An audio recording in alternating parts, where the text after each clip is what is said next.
Hello বন্ধুরা, আসসালামু আলাইকুম। আপনারা সবাই কেমন আছেন? আজকে আরেকটা ভিডিও নিয়ে আসলাম আপনাদের জন্য। গতকালকে ভিডিও ছিল ১ম পার্ট হযরত ইউনূস আলাইহিস সালামের গল্পের ১ম পার্ট। আজকে আমরা সেই ভিডিওটার ২ নম্বর পার্টটা নিয়ে আজকে কথা বলব। হুম? তো যখন আমরা দেখলাম যে হযরত ইউনূস আলাইহিস সালাম মাছের পেটের মধ্যে গেলেন, হ্যাঁ? তখন উনি কি করতেছিলেন? তখন উনি দোয়া ইউনূস পড়তেছিলেন, তাই না? কারণ আমরা যদি একটু দেখি যে দোয়া ইউনূসটা আসলে কি? একটু আমরা দেখি তাহলে দোয়া ইউনূসটা আসলে কি? লা ইলাহা ইল্লা আনতা সুবহানাকা ইন্নী কুনতু মিনাজ জালিমিন, তাই না? এইটা হচ্ছে আরবিতে দোয়া ইউনূস। তো এখন আমরা চিন্তা করতে পারি যে এত বড় একটা বিপদে একটা মানুষ পড়ছে, তাই না? তো সে একটা দোয়া পড়তেছে। এই দোয়াটার মানে কি হইতে পারে? সাধারণত আমি হলে কি করতাম? আমি হলে যদি একটা খুব কঠিন একটা বিপদের মধ্যে পড়ি, তাহলে হয়তো বলতেছি যে এটা হয়তো আমার দোষ না। আমি নির্দোষ। আল্লাহ তুমি আমারে এখান থেকে তাড়াতাড়ি এখান থেকে উদ্ধার করো। বা কারো একটা শারীরিক সমস্যা হচ্ছে। সে চিন্তা করতেছে যে আল্লাহ তাড়াতাড়ি আমারে এখান থেকে বাইর করো। তারপরে যেকোনো একটা জীবনে তো সমস্যার শেষ নেই। একটার পর একটা তো সমস্যা আসতেই থাকবে। এটাই হচ্ছে জীবন, তাই না? তো তো আমরা মনে করতে পারি যে দোয়া ইউনূসটার মানে হয়তো এরকম হইতে পারে যে আমার কোনো দোষ নাই। আমার অন্যের দোষে আজকে আমি মাছের পেটের মধ্যে পড়ে গেছি।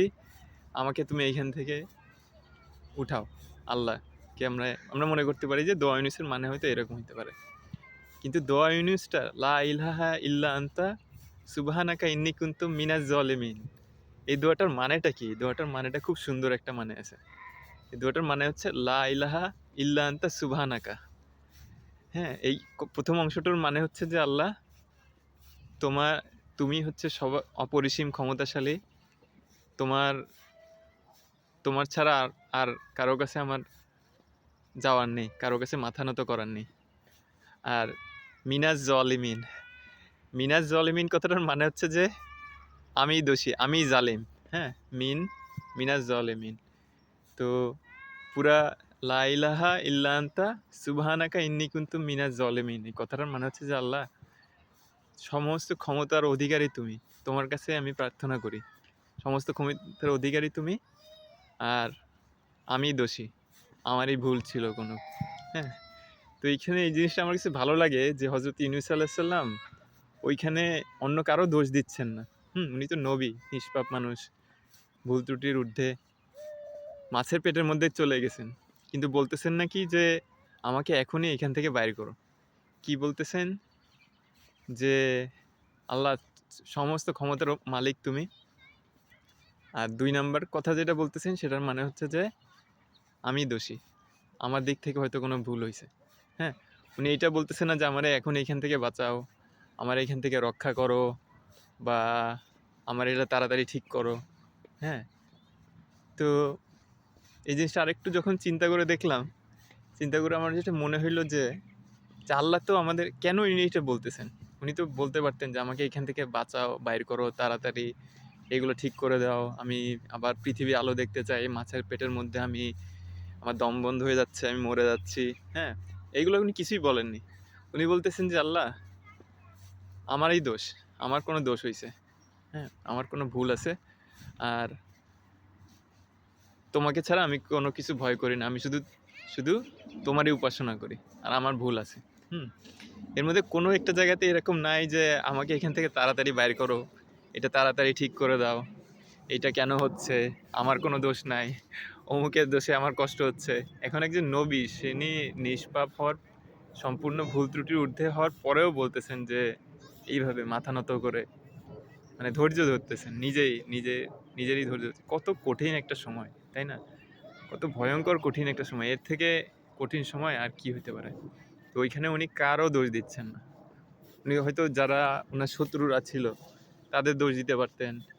অন্য মানুষজন যারা তাকে অনেক কষ্ট দিছে, বিপদে ফেলে দিছে, তাদেরকে দোষ দিতে পারতেন যে তাদের কারণে আজকে আমি এইখানে আছি। তাদের কাছ থেকে আমি পালানোর জন্য এরকম হয়তো জাহাজে পাড়ি দিতে গেছি, তখন জাহাজ এরকম ভেঙে পড়ছে বা জাহাজের যারা চালাচ্ছিল তাদের দোষ দিতে পারতেন যে এদের দোষে জাহাজ ভেঙেছে। উনি কিছুই বলতেছেন না। উনি বলতেছেন কি যে আল্লাহ, তোমায় ছাড়া অন্য কারো কাছে মাথা নত করি না, আর আমার কোনো ভুল, আমি দোষী, মিনাজ জলিমিন, আমি জালিম, আমারই কোনো দোষ আছে। তো এইটা একটা জিনিস আমার কাছে খুব ভালো, কোনো দোষাদোষির কিছু নেই। উনি ওইটা ধৈর্য ধরে চুপ করে আছে, যত সময় পেটের মধ্যে থাকতে হয় তত সময় থাকবো। আর আল্লাহ যদি আমাকে এরকম আমার কপালে লিখে রাখে যে মাছের পেটের মধ্যেই আমার মৃত্যু, তাহলে এইটাই হবে। হ্যাঁ, আমি একটু চিন্তা করে দেখলাম কি যে কেন উনি আল্লাহর কাছে এইটা বলতেছে না কি যে আমাকে এখনই এখান থেকে বাঁচাও, ঠিক আছে? কেন উনি এটা বলতেছেন যে আমার হয়তো কোনো দোষ আছে? কেন উনি এটা এরকম চিন্তা করছে? কেন উনি আল্লাহর উপরে, মানে আল্লাহকে কেন বলতেছেন না যে আমাকে এক্ষুনি তাড়াতাড়ি এখান থেকে বাইর করো, ঠিক আছে? তো জিনিসটা চিন্তা করে আমার কাছে যেটা মনে হলো যে ১ নাম্বার কথা হচ্ছে যে আল্লাহর কিন্তু আমাদের আমাদের কারো কাছে কিন্তু কোনো দায়ী না, ঠিক আছে? তিনি অপরিসীম ক্ষমতাশালী, সর্বময় কর্তৃত্ব তার হাতে। কোনো কিছু দায়ী না। আমি যদি হঠাৎ করে গিয়ে তাকে বলি যে আমি নামাজ পড়তেছি, এইজন্য আমাকে এখন এইখান থেকে বাইর করো। আমি এই করতেছি, এইজন্য এখন আমার অসুখটা সারায় দাও। বা আমার এই সমস্যা আছে, এইটার জন্য আমি এটা করো। তা আল্লাহ তো আমাদের কারো কাছে দায়ী না, ঠিক আছে? ওইটা যদি আমরা বলি তাহলে দেখা যাচ্ছে যে কেউ একজন, কারো একজনকে আমি হুকুম করতেছি। আল্লাহ তো সমস্ত হুকুমের ঊর্ধ্বে, তাই না? তো আমরা তো হযরত ইউনূস আলাইহিস সালাম এটা বলেননি যে আমাকে এইখান থেকে তাড়াতাড়ি বাইর করো। উনি পরিস্থিতির মধ্যে, মাছের পেটের মধ্যে উনি গেছেন। উনি চুপ করে লক্ষ্য করতেছেন যে কি হয়, ঠিক আছে? উনি এটাই বলতেছেন যে আল্লাহ, তুমি সর্বময় ক্ষমতার অধিকারী, আর আমার আমার অনেক ভুল ত্রুটি আছে। তুমি আমার ভুল ত্রুটির জন্য আমাকে মাফ করো। উনি নিজের ভুল ত্রুটির জন্য মাপ চাচ্ছেন। উনি এটা বলতেছেন না যে আমাকে এক্ষুনি এখান থেকে বাইর করো। উনি বলতেছেন যে আল্লাহ, আমার ভুল আছে, আমার ভুল আছে, আমার ভুল আছে, আমার ভুল আছে। উনি অস্থির হয়ে যাচ্ছেন না। উনি আল্লাহকে কোনো হুকুমও করতেছেন না। আল্লাহকে বলতেছেন না যে এখনই এটা তাড়াতাড়ি ঠিক করে দাও, তাড়াতাড়ি সারায় দাও, তাড়াতাড়ি সবকিছু হয়ে যাক। সবকিছু তো সময় আছে। আর কেন বলতেছেন না? আমি আরেকটু চিন্তা করে দেখলাম যে আল্লাহ সবকিছু, অতীত, ভবিষ্যৎ, বর্তমান সবকিছু কোনটা ভালো হবে এইটা সর্বময় তার সমস্ত কিছু তার তার জানা আছে। হুম এই যে একটা পাখি, একটা ছোট পিঁপড়া, এরা কিন্তু কোনো ইনকাম করে না, ঠিক আছে? এরা কোনো ইনকাম করে না, এদের কোনো ডাক্তার নাই। এদের তো অসুখ বিসুখ হয়, এদের তো অনেক কিছু হয়, এদেরও রোগ ব্যাধি হয়, জ্বর হয়, বা কোনো ধরনের শারীরিক সমস্যা হয়, হাত পা ভেঙে যায়। তো এই যে অবলা প্রাণীগুলা, এরা কোথায় যায়? এরা, আল্লাহই কিন্তু দেখে সবাইকে, ঠিক না? যেখানে কোনো, দেখা যাচ্ছে যে মরুভূমির মধ্যে কোনো গাছ নাই, সেখানেও কোনো প্রাণীরা, তারাও কিন্তু সেখানে বেঁচে থাকে। যেখানে খুব ঠান্ডা, পানি একদম জমে গেছে, ওইখানেও মাছদেরকে আল্লাহ বাঁচায় রাখে। ছোট ছোট পিঁপড়া, ছোট ছোট ফড়িং, ছোট ছোট কীট পতঙ্গ, এই সব কিছুই কিন্তু আল্লাহ কিন্তু বাঁচায় রাখেন। হ্যাঁ, আল্লাহ সবার দিকে খেয়াল রাখতেছেন, এবং এবং তিনি জানেন যে কোন জিনিসটাতে ভালো আছে আমাদের। হ্যাঁ, এখন হয়তো ওই সময়টায় হযরত ইউনূস আলাইহিস সালামের জন্য ওইটা হয়তো ভালো ছিল তার জন্য। এবং উনার এই যে জিনিসটা আমার কাছে ভালো লাগে যে 100% ভরসা, যে তুমি আমাকে যেখানে রাখছো এইটাই ভালো, এইটাই তুমি জানো যে কোনটা আমার জন্য ভালো। আমি যে এখন এখানে আছি, এতে নিশ্চয়ই আমার কোনো ভালো আছে। হ্যাঁ, নিশ্চয়ই আমার কোনো ভালো আছে। তো এখন যেহেতু আমার অন্য কিছু করার নাই এখানে, মাছের পেটের মধ্যে বসে থাকা ছাড়া, তো আমি এই সময়টায় তাহলে একটু আমি তোমার কথা চিন্তা করি, আর নিজের ভুল ত্রুটিগুলার জন্য ক্ষমা চাই যে আল্লাহ, তুমি আমাকে, আমার ভুল ত্রুটি আছে, আমার ভুল ত্রুটি আছে, আমার ভুল ত্রুটি আছে। এবং এটা বলতেছেন না যে এটা এখনই শেষ, কারণ উনি জানেন, উনি ভরসা আছে, 100% ভরসা আছে যে যে যে আল্লাহ অবশ্যই উনার ভালো জিনিসটা দেখবে। হ্যাঁ, অবশ্যই উনার খারাপ হবে না, কোনোভাবেই খারাপ হবে না, এটা উনার 100% ভরসা আছে। এই জন্য উনি ওইখানে অস্থির না হয়ে, ওইখানে উনি এটাই বলতেছেন, লা ইলাহা ইল্লা আনতা সুবহানাকা। এই কথাটার মানে হচ্ছে যে আল্লাহ, তুমি তুমি মহান, আর মিনাজ জালিমিন মানে হচ্ছে আমি জালিম, আমি দোষী। হ্যাঁ, এবং ওইখানে ধৈর্য ধরে শান্তভাবে চুপ করে বসে আছে। এখন যেহেতু কোনো কিছু করার নেই, তাহলে কি করব? এখানেই চুপচাপ করে বসে থাকি।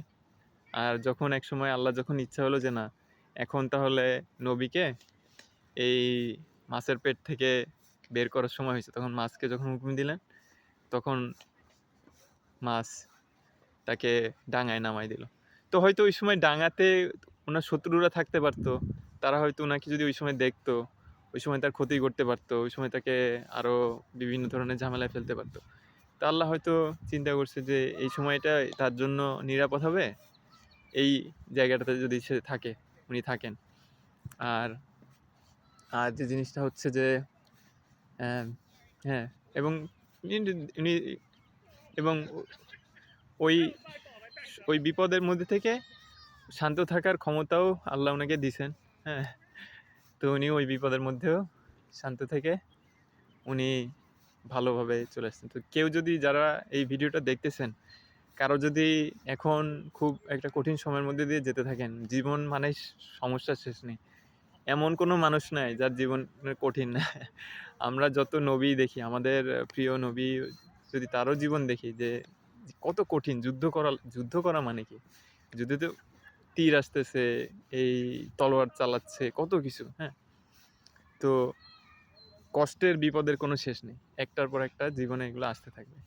কিন্তু আমাদের যেটা করতে হবে যে, আমরা যদি এই হজরত ইউসুফ আলাইসাল্লাম, হজরত ইউনুস আলাইসাল্লাম, তাদের জীবনের উদাহরণগুলো দেখি, একদম ওনারা খুবই কনফিডেন্ট, মানে ওনারা খুবই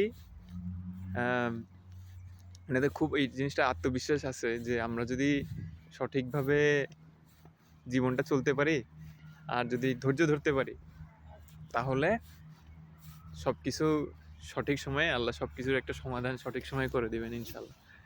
সেটাতে কোনো ভুল নাই। আমাকে শুধু এই সময়টায় অস্থির হওয়া যাবে না। এই সময়টায় আমি বসে বসে আল্লাহর কথা স্মরণ করি। আর আমার যদি কোনো ভুল ত্রুটি থেকে থাকে অতীতের, সেগুলো শুধু চিন্তা করি, আল্লাহর কাছে ক্ষমা চেয়ে নিলাম, আর যেন ভবিষ্যতে ওই জিনিসটার পুনরাবৃত্তি না হয় সেটা আমরা করি। তাহলে আল্লাহ আমাদেরকে সঠিক পথে রাখবেন, ভালোভাবে রাখবেন, আমাদের ভয় পাওয়ার কোনো কারণ থাকবে না। তো কেউ যদি শারীরিক সমস্যার মধ্যে দিয়ে যেতে থাকেন, কেউ যদি আর্থিক সমস্যার মধ্যে দিয়ে যেতে থাকেন, কারো যদি কোনো মানে বার্ধক্যর কারণে কোনো কিছু হয়, বা কারো লেখাপড়া কোনো কারণে মন খারাপ, রেজাল্ট ভালো হয়নি, তো আমরা এই ধৈর্য ধরি, এবং যেখানে আসি যদি করার কিছু থাকে ওইটা চেষ্টা করি, আর যদি কোনো কিছু করার না থাকে, তাহলে নবী যেরকম করছেন, হযরত ইউসুফ আলাইহিস যে চুপ করে আমরা ওইখানে বসে আল্লাহকে স্মরণ করি যে আল্লাহ, আল্লাহ তুমি মহান, তুমি ভালো জানো, তুমি ভালো জানো কোনটা আমাদের জন্য ভালো, কোনটা আমার জন্য খারাপ, এটা তো আমরা জানি না। তো এই সময়গুলোতে আমরা আমাদের ধৈর্যর পরীক্ষাটা দিতে পারি। আর মন সব সময় তো এসে ভয় দিবে যে এইখানে এইটা হবে না, এটা কোনোদিনও হবে না, এখান থেকে তুমি বের হইতে পারবা না, এইটা হবে না, সেটা হবে না, একটা একটা করে তো আসতেই থাকবে, তাই না? তো আমরা হযরত ইউসুফ আলাইহিস মতো, হযরত ইউনূস আলাইহিস মতো তাদের জীবনের যে উদাহরণগুলা, সেগুলো যেন আমরা দেখতে পারি যে যে যত যত ঝামেলা করুক মানুষ, যত কিছু করুক, চুপ করে একাগ্রতার সাথে নিজের কাজটা করে যাওয়া। আর যদি কিছু করার থাকে সেটাতে 100% দেওয়া। আর যদি কিছু করার না থাকে, তাহলে হযরত ইউনূস আলাইহিস সালাম যখন মাছের পেটের মধ্যে দেয়, তখন উনি শুধু আল্লাহকে স্মরণ করতেছেন, এবং এটা বলতেছেন না যে আমাকে এখান থেকে তাড়াতাড়ি বাইর করে দাও। উনি চুপ করে ওইখানে শান্তভাবে বসেছেন। আমি হলে কি করতাম? আমি হয়তো ভয়ে, আতঙ্কে অস্থির হয়ে যেতাম যে এখনই কখন এখান থেকে বেরোবো, বা কি হবে। উনি ওগুলা কিছুই করতেছেন না। উনি চুপ করে বসে আছেন, আল্লাহর উপর ভরসা করছেন যে এখন আমার নিঃশ্বাস আছে, আমি বেঁচে আছি, আল্লাহ মহান, এবং সব কিছুই হইতে পারে। যদি এখানে আমার মৃত্যু আল্লাহ লিখে রাখে, তো ভালো, ঠিক আছে, ক্ষতি তো কিছু নাই, কারণ উনি আল্লাহ ছাড়া কাউকে ভয় করেননি, বেহেশতে যাচ্ছেন। আর যদি এখান থেকে উনি ছাড়া পান মাছের পেট থেকে, তাও তো ক্ষতি কিছু নাই, তাহলে পৃথিবীর জীবনটা আরও কিছুদিন দেখতে পারতেছেন। পৃথিবীর জীবন মানে হচ্ছে একটা দুনিয়া হচ্ছে আখিরাতের শস্যক্ষেত্র। তো একদিনও যদি আমরা বেঁচে থাকি, আমাদের কাছে একদিন সুযোগ থাকলো যে আমরা আখিরাতের শস্যক্ষেত্রে কিছু ফসল লাগালাম, হ্যাঁ? তো যত ভালো কাজ করব, যত কিছু মানুষকে ক্ষমা করব, যত আল্লাহর উপর ভরসা রাখবো, যত ধৈর্য ধরবো, হ্যাঁ? যত ধৈর্য ধরবো, যত কিছু দান করব, এই সব কিছু হচ্ছে শস্যক্ষেত্র। এই সব কিছু আমরা আখিরাতে আমাদের জন্য আমাদের পাশে থাকবে। আর আমাদের মেইন দায়িত্বটা কি? মেইন দায়িত্বটা হচ্ছে যে আল্লাহর উপর ভরসা রাখা, আর কোনো কিছুতে বেশি অস্থির হয়ে না যাওয়া। কারণ আমরা তো জানি না কোনটা আমার জন্য ভালো, তাই না?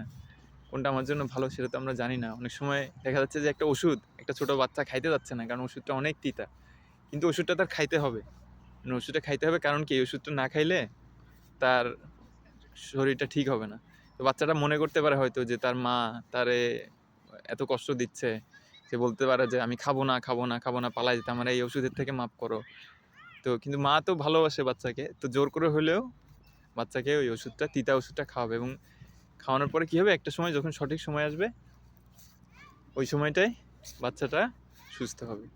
তো হযরত ইউসুফ আলাইহিস সালামও যখন খুব ছোট ছিলেন, যখন ওই কুয়ার মধ্যে পড়ে গেলেন, তখনও তো একই রকমই ঘটনা হলো, তাই না? কিরকম ঘটনা হলো, কীরকম যে কুয়ার থেকে উনি কী করবেন? কোথাও যাওয়ার কিছু নাই, শুকনা কুয়া। ওখানে উনাকে মেরে টেরে ফেলে দিছে যাতে ওখান থেকে উনি মারা যান। কিন্তু সেইখানে উনি চুপ করে বসে আছে। কোনো চিৎকার চেঁচামেচি, অনেক বা কাউকে গালিগালাজ করা, কাউকে দোষারোপ করা, কাউকে বলা যে কারো কাছে সাহায্য চাওয়া, এগুলো কিছু না। কারণ ওগুলো করলে উনার বরং আরও শক্তি ক্ষয় হইতো। ওইখানে উনি অস্থির হয়ে যেতেন, ওইখানে উনি ভয়ে আতঙ্কে নীল হয়ে গিয়ে ওইখানে অজ্ঞান হয়ে থাকতেন। তার বদলে উনি চুপ করে বসে আছেন এবং আল্লাহকে স্মরণ করতেছেন। আমি এটাও বলতেছি না যে আমাকে এখান থেকে তাড়াতাড়ি বাইর করো। কারণ ওনারা জানেন কি, ওনাদের এই আত্মবিশ্বাস আছে যে যেই ঘটনাই হোক, এটার কারণ হচ্ছে এটার মধ্যে নিশ্চয়ই কোনো ভালো কিছু আছে। এটা আমি এখন হয়তো বুঝতেছি না। ছোট বাচ্চারা যেরকম বুঝতে পারে না যে তাদের তারা কেন তার মা জোর করে ওষুধ খাওয়াচ্ছে, কেন তাকে লেখাপড়া করতে বলতেছে, কেন এগুলা করতেছে? কারণ এটা তার কাছে মনে হয় কষ্ট। তার কাছে মনে হয় যে সে মিষ্টি খাবে, ঠিক আছে? কিন্তু মিষ্টি খাইলে তো অসুখ সারবে না। অসুখটা সারানোর জন্য তিতা ওষুধটা হইলেও খাইতে হবে, তাই না? তো আমরা এটা যেন মনে রাখতে পারি। আপনাদের জন্য, সবার জন্য শুভকামনা থাকলো। সবাই শরীর আপনাদের সুস্থ থাকুক, ভালো থাকুন আপনারা সবাই। আর আমার জন্য দোয়া করবেন। যদি যদি কারো কোনো উপকারে লেগে থাকে এই কথাগুলা, আমি সবার জন্য সবার সুস্বাস্থ্য আর কামনা করতেছি।